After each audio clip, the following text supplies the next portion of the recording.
Hello, I am Justin Tranter, and you are listening to Main Pod Girl.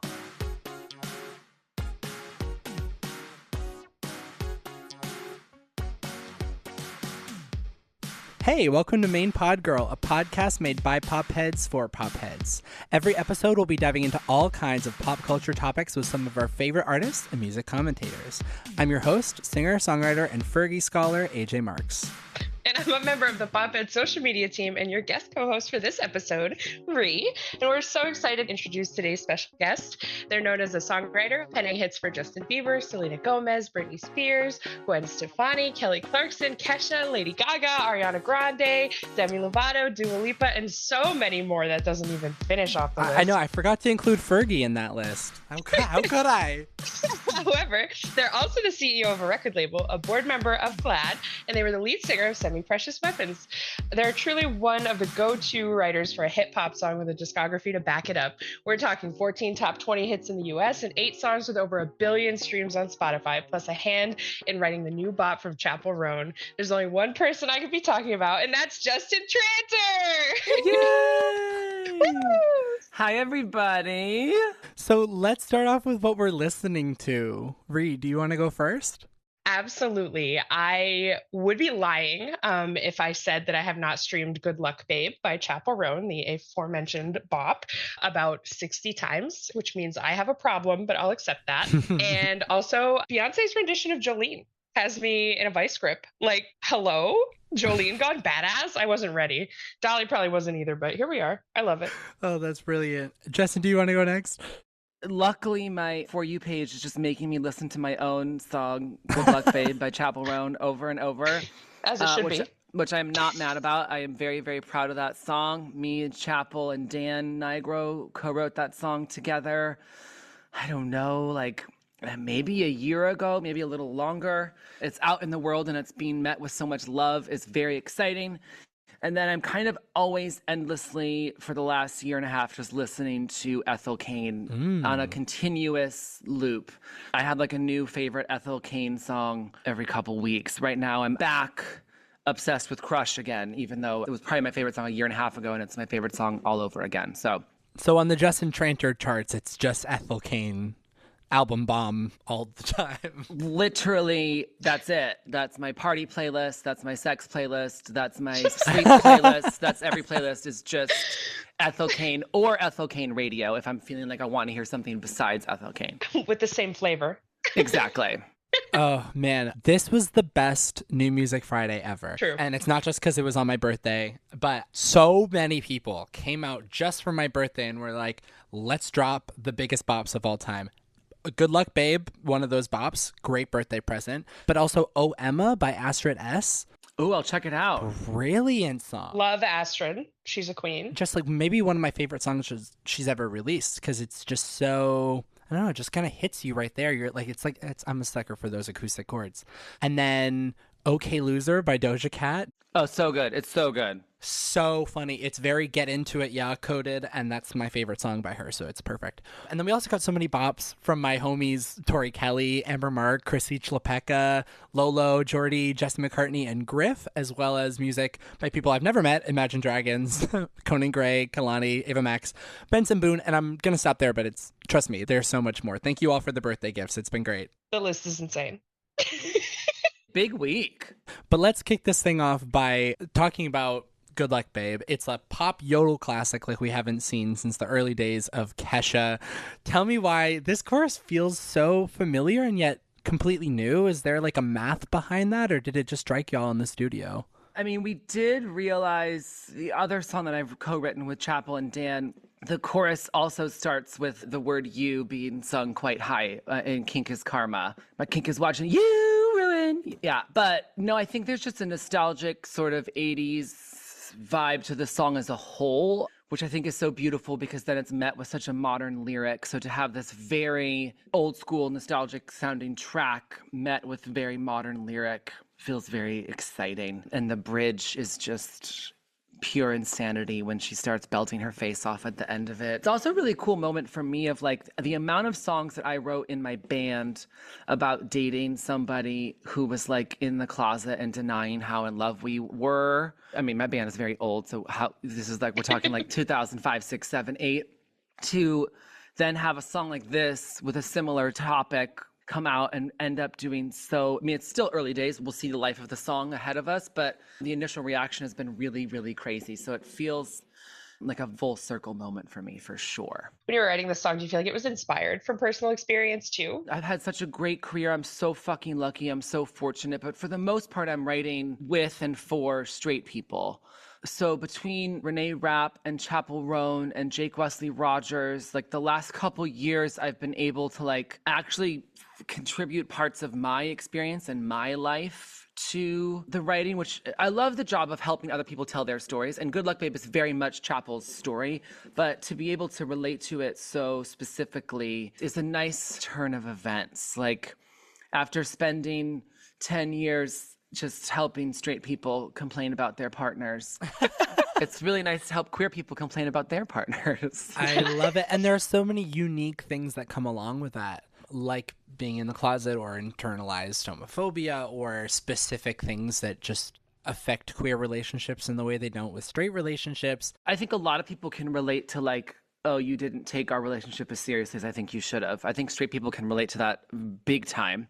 And then you like all of a sudden they're married to somebody even though they said they didn't want that. You know, I think it's a very universal experience. I think like I always say like, queer people are so good at writing sports anthems because like you really believe that we are the underdog. So whether it's Queen, We Will Rock You, or We Are the Champions, or all the sports anthems I've written, like Fall Out Boy's Centuries or Imagine Dragons' Believer, because you really believe our underdog perspective. So when queer people write songs about queer relationships, everyone can relate to them.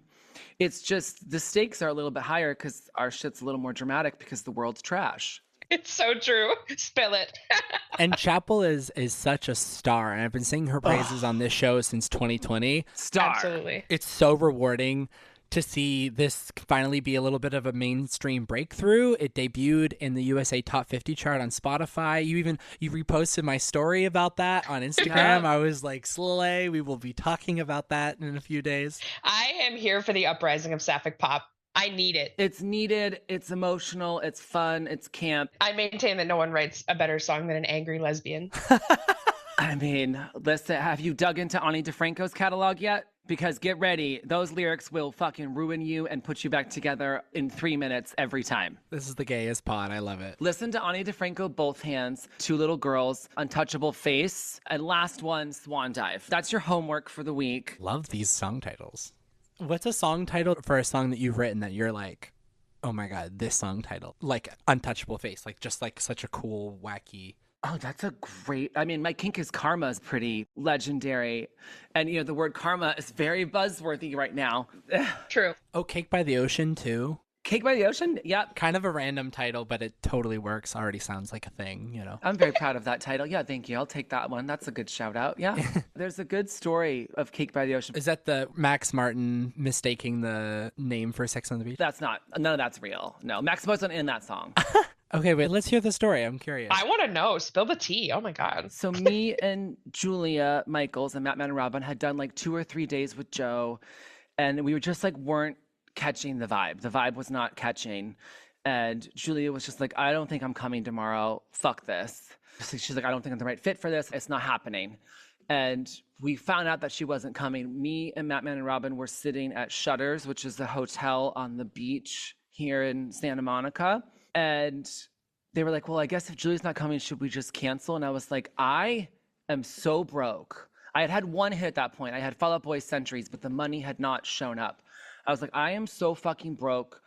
Like, this guy is a star. He was headlining arenas with the band like 2-3 years ago before they broke up. Like, we are fucking going to work tomorrow. Let's just go and have fun. I don't care. Let's just like be stupid and silly. And we were literally eating cake at Shutters. And I was like, let's just write a fucking song called Cake by the Ocean. Like, let's just go and have fun. This guy's a superstar.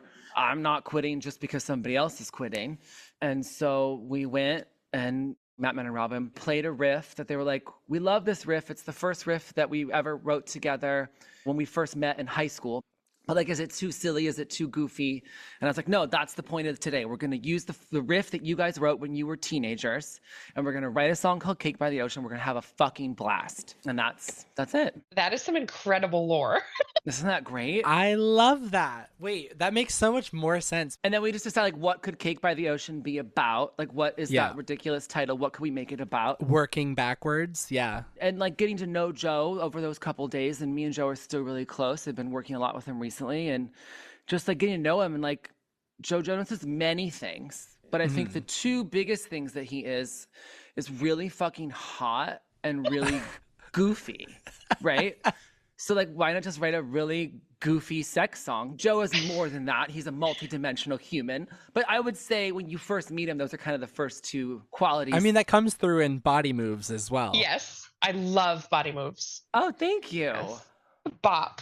And I feel like this is a moment right now for all of the Joe girlies out there who are listening. I don't know. Have you been following Joe's socials? It looks like he's teasing something. I think the Joe girlies are going to get even more excited. Is it maybe? I can't confirm or deny anything. That's not my place to tell the artist's story. But I mean, he's obviously teasing something. Let's be real. Yeah, everyone's teasing something this year. I'm so excited. Might it be a Justin Joe something? I mean, listen, I've been in his Insta stories, so I'm not spilling any tea. But so yes, we obviously have been working. If you are following all of his platforms, it is clear that we have been doing things. The studio time has been booked. Yes. The studio time has been booked. There are records. And it's been confirmed on Joe's socials, so that's why I'm allowed to talk about it, because I never ever want to spill before the artist does, because it's Totally. I don't have to deal with being famous. That is their journey. This is just all part of the teasing. I get you. Yeah. You've been booked and busy, and that is what we know. Yeah. Moving on, to avoid being specific, this is just something that I've always wondered about the role of a songwriter that I haven't personally experienced yet.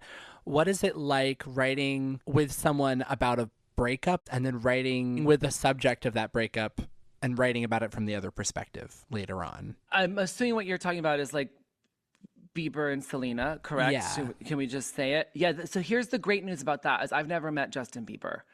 Oh, There you go. That works. well, that makes it easy.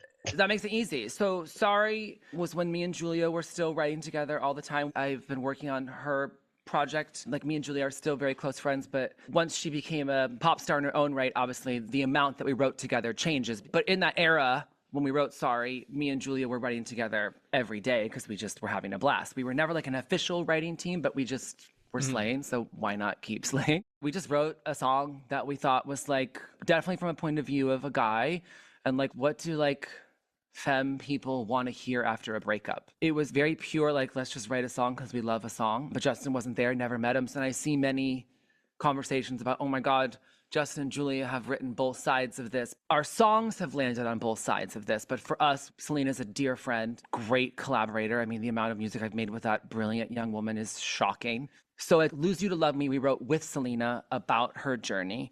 So that is very much working, sitting with an artist, helping them tell their story the best that you can. Sometimes you also just get together with your friends who are songwriters and you write songs and then you send them to people and hope that someone records it.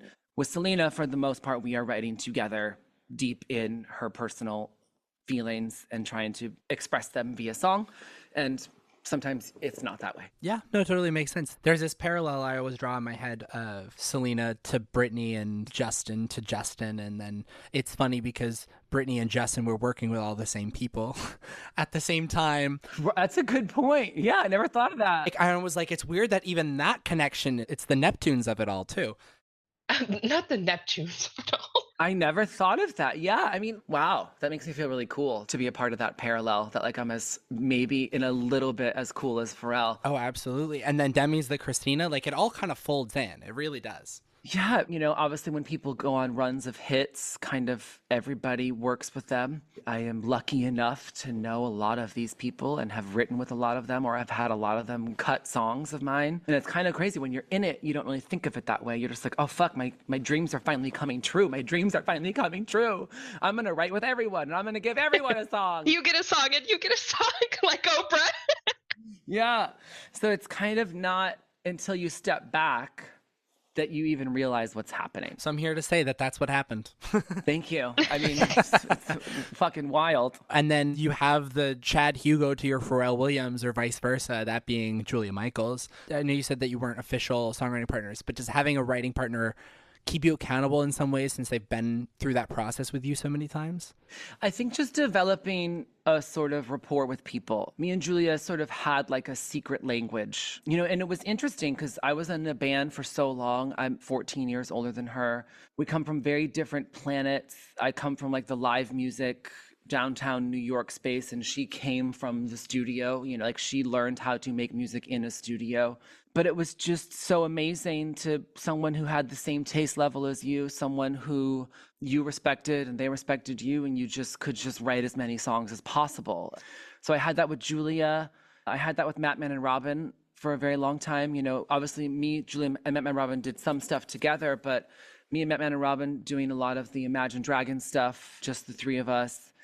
And now I'm kind of finding like a new posse all over again, just because everyone's on different journeys. And so I'm working a lot with this amazing producer named Sean Wasabi, who is about to be everybody's favorite producer. Yep. Can't wait. Like the talent is shocking. And he's had like a DJ artist career for a while, but now he's focusing on producing for other people. And he's like really, just wait. Because I know him as an artist. But, okay, cool. All right, I'm excited. I'm keeping my ears out. We have the Sweetie single coming together at the end of the month called Nani, and a bunch of other really cool stuff that I can't announce yet because the artists haven't announced it. And this young woman named Blush, who's an amazing writer who has done a lot of, she did the Big Doechii single.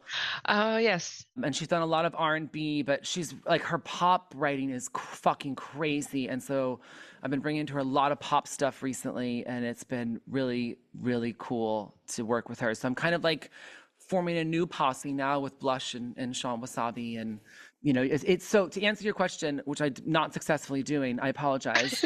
Yes, having people that you really connect with and that you write more than a random one-off session that you really dig in with, you do hold each other accountable. You do develop a sort of second-hand way of writing, a sort of shorthand that just you write quicker and better together. So I think it is really important to always try new collaborators, but when you find someone that you click with, to dig into that. Yeah, I feel like your writing style is incredibly dynamic in a way that is really through and through impressive. And AJ is the songwriter here. I'm not a songwriter, but I'm so impressed because, I mean, you've written songs that, ultimately ended up with Måneskin, who I love and adore, and Youngblood and The Chicks and Terror Jr. and, so many others. And when you're writing songs for and with these people, do you find that you use different methods, than with certain genres versus others? The heart of writing a song is kind of always the same, no matter the genre. I do choose to use bolder, odder lyrics than I think the average pop songwriter does. But besides that, I hope that you don't hear me in the songs. Some songwriters have a very clear sound and they're amazing. That has never been my goal. My goal has been to make the artists the best version of themselves for that day, or to make the song the best version of itself for the day, or even make my co-writer, even if they're not the artist, make my co-writer the best version of themselves for that day. So when it comes to different genres, I'm still using the same skill set of what questions am I asking the artist? Are we making sure that we are using the melodic math when we need it? We aren't using it just because we said so. We're using it because we're stuck, or we're using it because something's an A and we want to make it an A+. And are we cutting to the deepest truth for that day? And the deepest truth does not need to be something as devastating as Lose You to Love Me, even though I'm very grateful to be a part of that deep truth. The deep truth can be something fun and sexy too. Are we cutting to that for the day? Those are my big things that I follow every single time I write a song. When you're saying deep truths that are fun and sexy, my mind immediately goes to that 2016 Gwen album. Because I'm like, that was all fun and flirty and sexy, but just, it's literally, this is what the truth feels like. That's literally the name of the album. That was a crazy experience to get to work on that album because, one, I co-wrote every single song on the album, which is not normal for a pop songwriter. You're lucky if you get one or two on the album, let alone the whole fucking thing. Yeah, to be able to be that close with Gwen for that journey was wild and beautiful. And she is a huge part of the reason, like her and Courtney Love and Ani DeFranco are kind of why I was like, oh, maybe I'm not a musical theater chorus boy. Maybe I should start writing songs. Those three women very specifically. So to get to make a whole album with Gwen 20 years after that, and the first half of the album is me helping her process her divorce, and the back half of her album is me helping her process falling in love again. We wrote for a chunk while she was going through a really hard time, and then we had to take a break because she went to go do The Voice, and then she came back from The Voice, and all of a sudden we were writing very different songs. You were talking about Selena Gomez and writing a lot with Selena. How has writing with her for her projects grown over the years in terms of approach? I mean, I imagine that Me and the Rhythm would be very different. Bop, by the way, would be very different from writing like Bad Liar and Lose You to Love Me.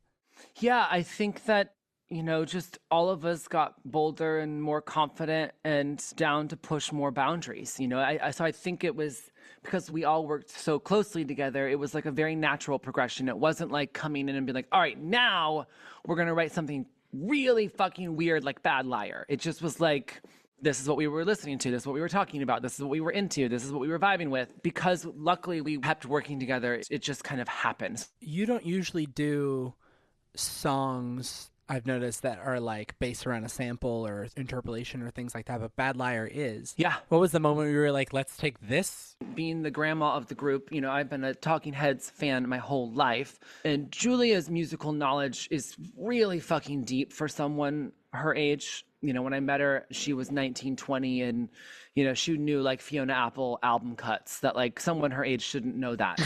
Shouldn't know that. You know what I mean? Like, it's not a normal thing to know for someone that age, you know, because that's not her era. So, of course, Julia was aware of Talking Heads, but she was having like a Talking Heads moment, like a deep dive of enjoying it.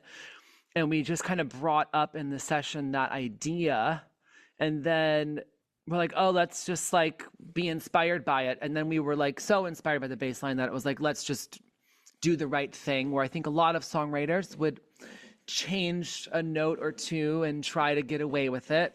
Mm-hmm. And we were just like, no, Psycho Killer, the bass line in Psycho Killer inspired this entire vibe. So even though we could change the bass line and get away with it, let's be respectful to the geniuses of the Talking Heads. And even though it's not a sample because it's a different key, it is the same bass line. So they have an equal split publishing that we all do on it. So I think a lot of people get inspired by a reference, but we felt like we were a little too inspired by that reference and that we needed to be respectful and do the right thing. Totally. And it's a talking point. It adds to the layers of the song, you know? Well, and then when like we heard that David Byrne loved our song, it was like, well, we can fucking die happy now. Like he likes it. He likes it enough that he has like approved it. He has taken a very like just an equal split. He didn't like go for the jugular. He was very respectful because he loved the song so much. David Byrne is a fucking god, and for him to think that we did a good job with his bass line is pretty cool. Right, and you're like, compliments to the chef. Yeah, exactly. Literally.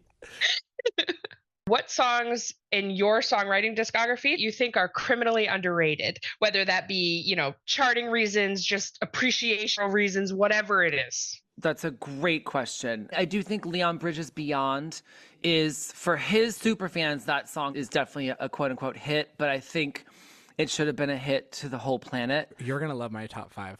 Fucking awesome. Feel Something, B. Miller. Oh, I love B. I think my work with her is pretty stupidly underrated. I think It's Not You, It's Me, Feel Something. It's Not You, It's Me is my favorite song of hers. It's so good. Thank you. Fair. If I'm Lucky by Jason Derulo. I love that song forever. I fucking love that song. I wrote it with just me, Matt, Man, and Robin in Hawaii. We were on vacation and decided to go to the studio one day, and we wrote it, and I fucking love that song so much. And then Jason is obviously a very good writer for the world of Jason Derulo. He knows what the fuck he's doing. Absolutely. He is credited on the song, but he deserves to be. He did change enough. It wasn't just like a pop star change a word, get a third. Like he did rewrite a good chunk of the song. Or let me just think of one more. Oh, Time Zones by Måneskin. Yes, I just saw them actually. Shout out Damiano. He crowd surfed over me and then spit beer on me twice. Love my life. Iconic. So now it's time for a round of Who You Gonna Call. This is a game. We're going to put Justin in 3 hypothetical scenarios, and you're going to end up calling one of the 3 people to help you out in this wild situation. The first one, you're going to embark on a road trip for 5 days from one end of the U.S. to the other, because I actually had to Google how long does it take. 4 to 6 days. So I'm going to put you right in the middle of 5 days. Okay. Who do you trust to be in the passenger seat on aux duty? They get to play music the whole car ride. 3 girlies have volunteered to go on this trip with you. I would like to just point out, though, I don't know how to drive. So they would have It's a self-driving car. Okay, great. Go. 3 girlies have volunteered to go on this trip with you. You can only say yes to one. There's only one passenger seat. Is it A, Zara Larsson, B, Bebe Rexha, or C, Chappell Roan? Who are you going to call? Who's in charge of the aux? Mm-hmm. Chappell Roan. That was such a fast answer. I am close with all 3 women, and all 3 women are fucking literal superstars. But me and Chappell are alternative queens. You know what I mean? We are alt girlies. You just know she's going to play Ethel. She's going to play Ethel. Yes. She's going to play Kate Bush. She's going to play music that I already know and like. And listen, I'm old. Play me things I know. Got to keep me cognitive, you know? Can't let the memory fade. Exactly. So for your second scenario, you're throwing a big birthday party, but 3 people have offered to plan it for you. Who are you going to call to plan the party? Your options are Dan Reynolds, Nick Jonas, or Jason Derulo. Oh, wow. That is good. Okay, it's who's going to plan me a party? Dan Reynolds, Nick Jonas, or Jason Derulo? I'd have to say Dan Reynolds because I just think he knows more gay people to invite. Slay. That makes Sorry, sense. Jason, you're not gay enough, but you throw a rager. Like, I have been to parties of both Nick and Jason, and they are really, really fun. But I just can't have too many straight people at my party. That's exhausting for me. I agree. And Dan's like a deep ally. You know what I mean? Like, the motherfucker has started organizations for my people. You know what I mean? Like, his gay Rolodex is deep, and that's what I need for my party. I almost said none of them because they're all straight, and straight people can't throw parties, but that isn't the question. That wasn't the question. So the answer to the first one is I don't know how to drive. The answer to the second one is none because straight people don't know how to throw parties. The third question is you've been accepted as a contestant on the next season of Celebrity Jeopardy, but it's in teams. Who do you call to be on the show with you? Is A, your girl Selgo, Selena Gomez, B, Ariana Grande, or C, Lady Gaga? Or 4, the mystery Justin option that we are definitely going to get. Yeah, my own answer. Celebrity Jeopardy, but it's in teams. Selena, Ariana, Gaga. And then the other team will be made up of the people you don't choose. So choose wisely. Oh, that's good. Yeah. I just thought of it now. That's good. I'm just going to go based on age. Gaga, I think, will know more answers. More life means more trivia. I think that's a pretty safe one. She's got the wisdom, and you're going to put Selena and Ariana on the other one. Yeah, I mean, both Selena and Ariana are pretty fucking smart, but I think just me and Gaga have numbers on us. You know what I mean? Like, we're older. We maybe know more trivia facts. I love to do like some Zoom Jeopardy trivia game. I think that'd be great.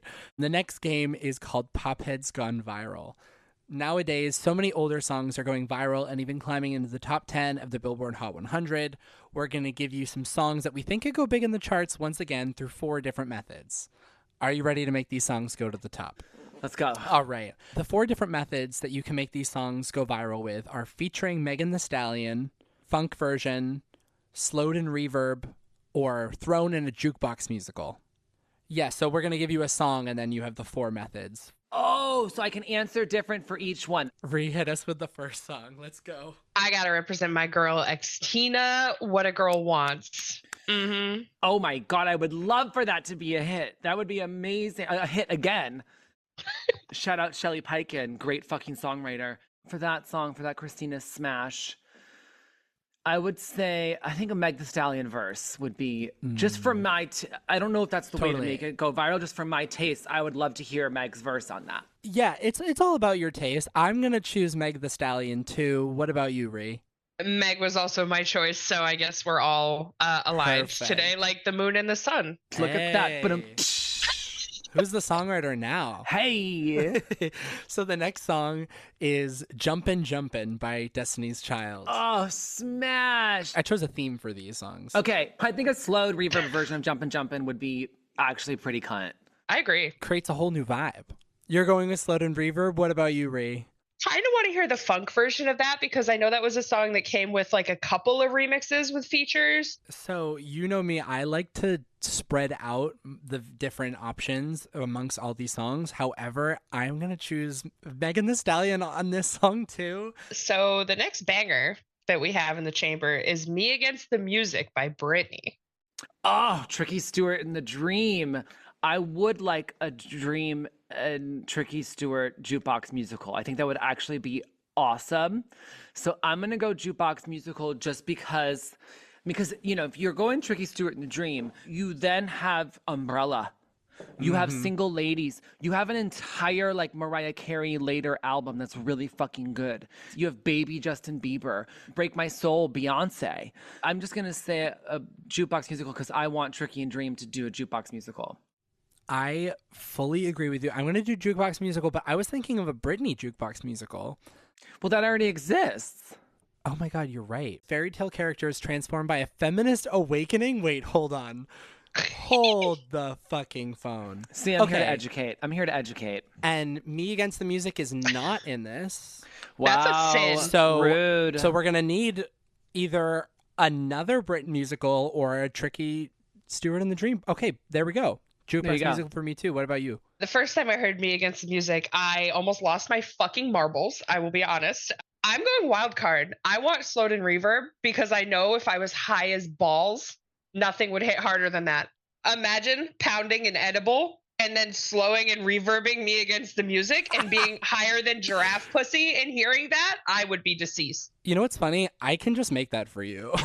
Please do. It's so easy. I think that'll sound good. Actually, I think you're onto something. I'm cooking. Don't underestimate me. I had a friend of mine. We like were on and off dating, one of those very dramatic like early 20s relationships. Oh yes, classic. And he was in that video as an extra, and he like wore a red hat, and you can see his red hat. His name's Kevin Brendel. We're still friends. His husband's lovely. Love the shout out to the hubby. No, his husband's name I think is also Justin. I'm pretty sure I only met him once, but he was in the video, so it was a big deal to our friend group of like the second that fucking thing came out, our eyes were glued to MTV. And he was wearing a red hat, and you could like follow his red hat through like a lot of the video, even in the big crowd scenes. We were like, that's it. He's famous now. He's a star. He's a star. I have to watch it now so I can go and just. I'm going to follow the hat. Yep. Incredible. I love this lore. Yeah. Okay, so the next song is London Bridge by the Queen. Smash. A smash. Absolutely. Smash. I once posed in front of Tower Bridge because she did that for the single artwork for London Bridge, which is so funny because it's not London Bridge. I posed in front of Tower Bridge and posted on my Instagram. I support you. So London Bridge is how do we make it famous again? So Megan Thee Stallion, funk version, slowed and reverb, jukebox musical. And I'm already going to go funk version just because it already samples Tower of Power. Oh, and I just smart. think going full. And I just know that Fergie would do it because she does every genre in the world. I am going to go with the funk version as well because there's a really good story I have to tell about Tower of Power, which was when I was a freshman at Berklee College of Music. My roommate Cole, who ended up being in Selena Precious Weapons and in DNCE, he brought a friend over who was wearing a hat that said TOP, as in Tower of Power. And I said, do you know what your hat means? And he said, Tower of Power. I said, you shouldn't wear that hat in certain neighborhoods of Boston. And so I had to inform the gentleman that he was wearing a hat that just said top. But this is 98 and the straights didn't know anything about anything and they all needed to be educated. I'm going to definitely go with the funk version for Fergie, just For so the I could tell that story. Yeah. For the Lori, yes. I'm going to be an unoriginal bitch, and I'm going to go Megan Thee Stallion. And our last song is Rich Girl by Gwen Stefani. Such a fucking great song. I mean, anyone who interpolates Fiddler on the Roof is just a legend, a star. Why do I want to throw this back into a musical? Like regurgitate it back into a musical from a musical to a song? Oh, I like that. That's fun. Also, I think Meg would slay. Also, you get a lot of royalties from a Gwen Stefani musical since one of the 3 albums is right there. That is a great point. So yeah, right, let's root for a FSU number jukebox musical. Yes. I'll advocate for you. Thank you, sweetie. I appreciate you. I did sell my catalog though, so it won't really help me. I'm saying jukebox musical. Is anyone else saying jukebox musical? Yeah, it's fun. I'm going funk version. Funk version, yeah. I love anytime Gwen has made a wild ass song in her career, and I want to hear Rich Girl be one of those wild songs. As if it's not wild enough already, but yes, Yeah. Perfect. Yeah, Rich Girls is quite tame compared to Wind It Up, so I'll give you that.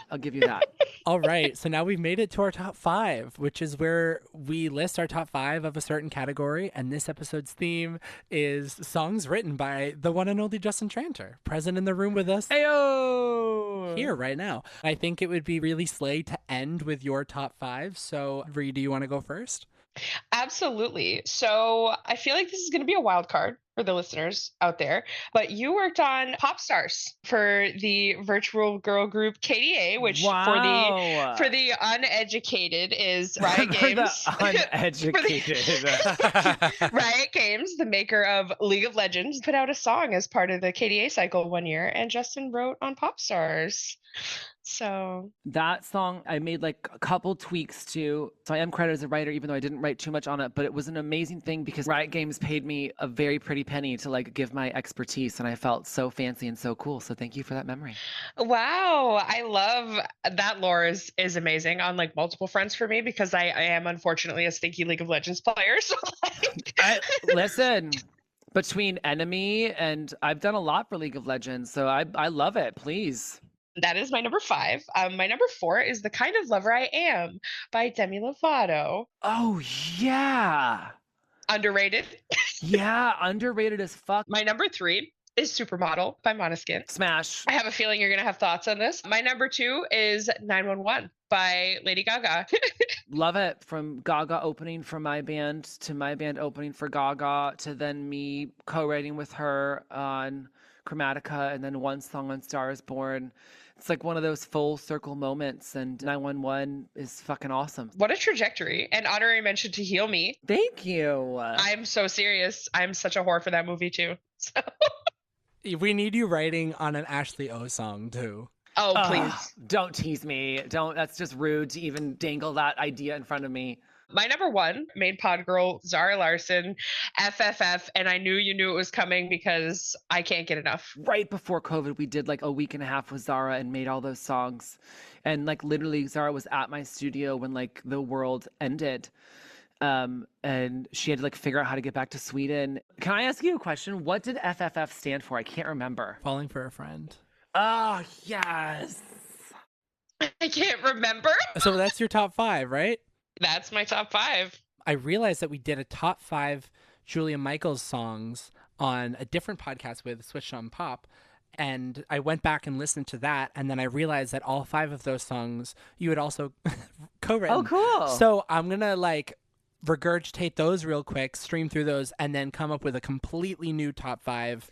Love it. So the top 5 of Julia was The Kind of Lover I Am, Bad Liar, Jump by Julia Michaels, Make Me Like You, Gwen Stefani, and Make Me Feel, Janelle Monáe. So anyway, my number 5 is Baby I'm Jealous, Bebe Rexha and Doja Cat. Great choice. I was just listening to it the other day, not for this podcast, just out in the wild, and I was thinking about the second verse, or no, the first verse where she talks about her eating habits and body dysmorphia and how it's related to jealousy. And I just thought, wow, we really don't have enough songs about such a relatable topic. We had a blast talking about some real shit together. You know, like when we did I'm a Mess, it's the first day I met her.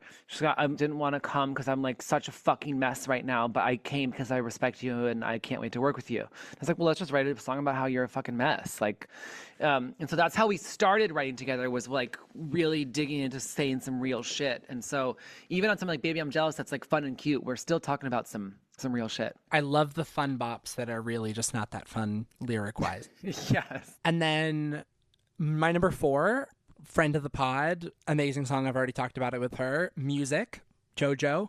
Oh, yes. Yeah, I don't want to get too deep into it, but it makes me cry. Number 3 is FFF. I just love that song. So there's a lot of crossover. Number 2, Cake by the Ocean. I covered this with my band for years. And it sounds really fun in like a rock band setting. Yeah, it's like an actual band song. Yeah. And then my number 1, and this is, I promise you, shit you not, was here before we started talking about it, Beyond, Leon Bridges. Oh my God. Yes, I'm just such a massive Leon Bridges simp. Like his voice is just top tier. It's heaven. But yeah, so that's my top 5. You did double duty. I love it. All right, so now let's hear your top 5. I just figured I would like, all of them are kind of the base. Like, I'm really proud of like my work with that artist or that co-writer in that moment. It's like a special timeline. I picked Sorry because it's sort of like me and Julia alone in a room with some tracks, and we picked that track and we wrote our asses off. And so it's kind of like the best example of like me and Julia. It's not my first number 1 at radio, but it was my first Billboard number 1, and was at the 7-Eleven when I got the call that like, hey, Billboard charts are coming out in 10 minutes and you're going to have the number 1 song. Because it came out the same day as Adele's Hello. Oh. So Adele kept us out of the number 1 spot for like 2.5 months or something crazy. We didn't ever know if we were going to get the number 1 spot because Adele was Adeling, as she should. Then I picked Cake by the Ocean because I think it's like the closest to my personality, and it is like such a great representation of what me, Matt and Robin did as collaborators for so long. Lose You to Love Me is important because of being such a close collaborator of Selena's and getting to be there with her on that day and make that song and have that be her first number 1 on the Hot 100. And then I did Pretty Girls, Renee Rapp. 1, I think Renee is going to be a fucking huge superstar for many years to come. And so to be with her on album 1 is really special to me. And 2, on a very different side of the coin, but same experience as what Renee has experienced. And then Good Luck Babe, Chappell Roan, because 1, it just came out, and 2, Chappell's one of the more talented people I've ever gotten to co-write with. It's pretty much already written that she is the next main pop girl. To be able to write that song with her and have it come out right as her star is fucking exploding between the Olivia Rodrigo tour and her Tiny Desk concert, to have this song come out now and see so many people on the internet reacting to it so genuinely and so deeply, it's fucking amazing. So those are my 5. It was very hard to pick. It was really hard to leave Halsey Bad at Love off this list. And then I'm going to throw in Believer, Imagine Dragons. But yeah, so there's my top 7. There you go. Sorry. All right, awesome. Well, thank you. I'm going to listen to all of these songs that you gave me as homework. They're all written down here. Yay! I got you. Don't even worry. This was too fun, y'all. Thank you so much. This was awesome. Thank you so much. I'm so glad you're now officially a main pod girl because it only felt right. And thank you to Noah for the theme music. Make sure to rate and review us on whatever podcast platform you're listening to us on right now. And I'll see you in the next one.